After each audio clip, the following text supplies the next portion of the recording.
Okay, Perfect. Thank you. Thank you. Thank you so much. Christopher John Rogers is the hot young thing in fashion. Countless celebrities have worn his designs. He's won fashion's biggest award for emerging talent and even dressed the first female vice president for her inauguration day. He's pretty much everywhere. Oh, I love this. I'm so sorry. I don't know what to say. I'm so sorry. Don't play with it. Don't play with it. Don't play with it. He let Vice News into his studio as he put the finishing touches to his latest collection. Okay, let's try this We're just gonna out. try on Big Bird. Love. What do we think? Major. Major. Sesame Street vibes. It's definitely, yeah, I was gonna say it's definitely a vibe. Yeah. All the places you'll go in this. Yeah, you can't go unnoticed in this. It's beautiful. Yeah. So soft. Thank you. Tell us about your journey into the fashion industry.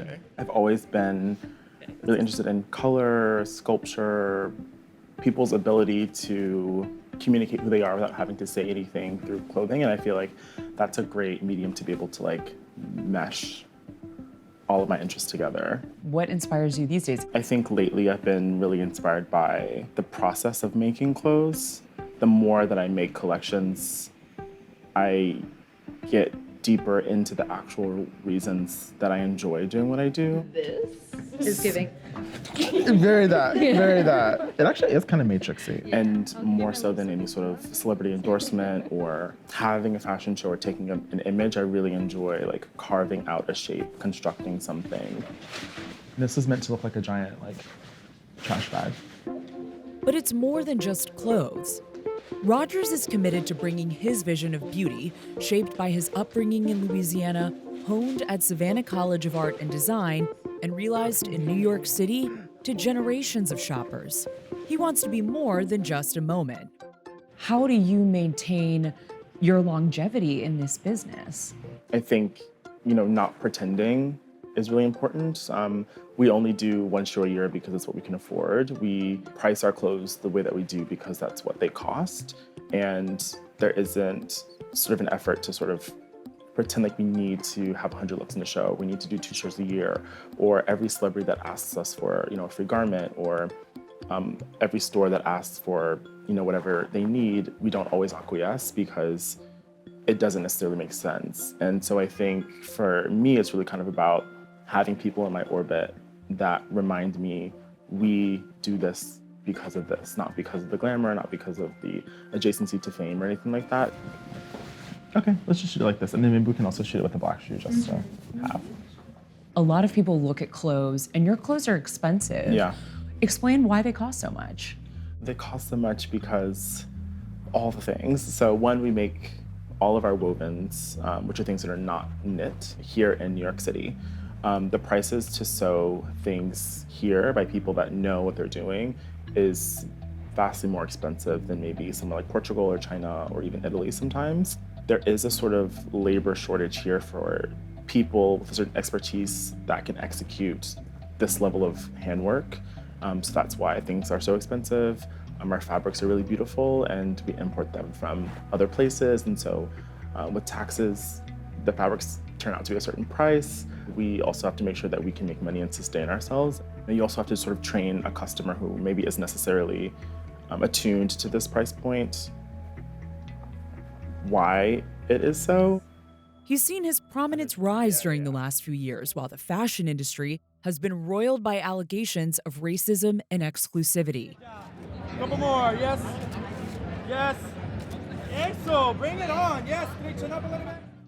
But Rogers doesn't want to be boxed into certain perceptions based on his identity. As a Black designer, what are some of the obstacles in the fashion industry, which is notoriously not diverse?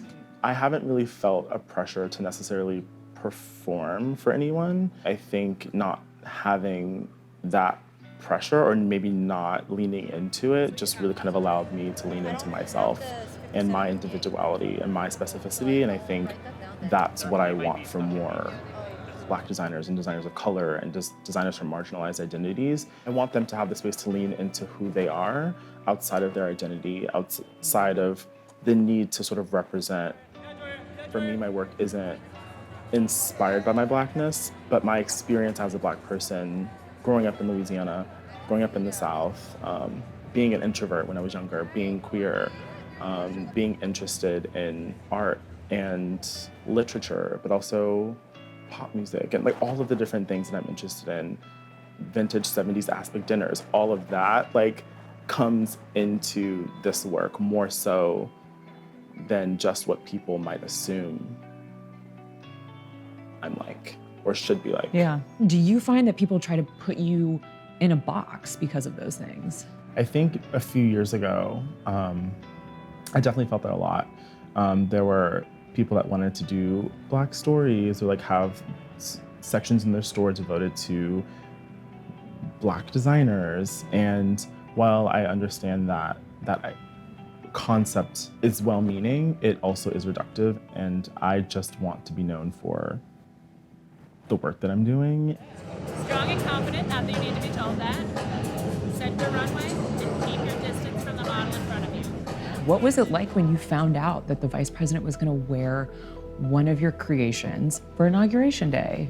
To be able to have the opportunity to dress someone that is so visible and means so much to so many different people, including the people in my family, I think was really amazing. And they don't always really understand what I do necessarily, but that really sort of put a lot of things into perspective for them. Of like, okay, like you're not just sewing clothes in our kitchen anymore, you're actually like doing your thing. How did mom, dad, grandparents, siblings, how did they react? Crying, gasping, oh my God, what happened? It was very surreal. And we actually got all of our team members to my apartment in Brooklyn. We all had like bagels and we like watched the inauguration. So everyone can see all of their hard work like come to fruition. Are there any lessons that you would impart to a young person who wants to either get in fashion, start their own brand, make it in New York City in this really competitive industry? Don't spend the money that you don't have. Don't rush to attach yourself to people who maybe don't have your best interests at heart, and just sort of make the work that you feel like you can't push down inside of you, I think is really paramount.